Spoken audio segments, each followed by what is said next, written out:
اللہ تعالیٰ کی بارگاہ میں صدقہ کی قبولیت کی شرائط۔ اللہ تعالیٰ کی رضا کے لیے اپنا مال صدقہ کرنا نہایت ہی عظیم الشان عمل ہے۔ اس کے بڑے فضائل، برکات اور فوائد ہیں۔ البتہ صدقہ کی یہ فضائل و برکات اور فوائد تبھی حاصل ہو سکتے ہیں جب یہ اللہ تعالیٰ کی بارگاہ میں قبول ہو، اور یہ صدقہ اللہ تعالیٰ کی بارگاہ میں قبول اس وقت ہو سکتا ہے جب اس میں یہ شرائط پائی جائے۔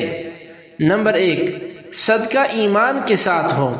یہی وجہ ہے کہ کسی غیر مسلم کا صدقہ اللہ تعالیٰ کی بارگاہ میں قبول نہیں ہوتا، یعنی آخرت میں اس پر کوئی اجر و ثواب نہیں ملتا، البتہ اس کی ایسی اچھائیوں کا بدلہ اسے دنیا ہی میں دے دیا جاتا ہے۔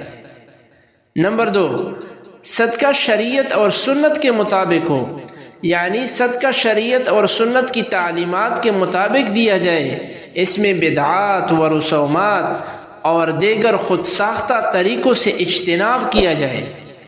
نمبر 3، صدقہ اخلاص کے ساتھ دیا جائے، یعنی اس میں ریاکاری اور نام وغیرہ کی نیت شامل نہ ہو۔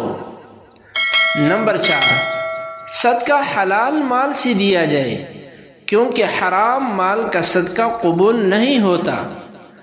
نمبر 5، صدقہ صحیح مصرف میں خرچ کیا جائے، یعنی شریعت نے جہاں جہاں صدقہ دینے اور جن لوگوں کو صدقہ دیتے وقت مقدم کرنے اور ترجیح دینے کی ترغیب دی ہے وہیں پر خرچ کیا جائے۔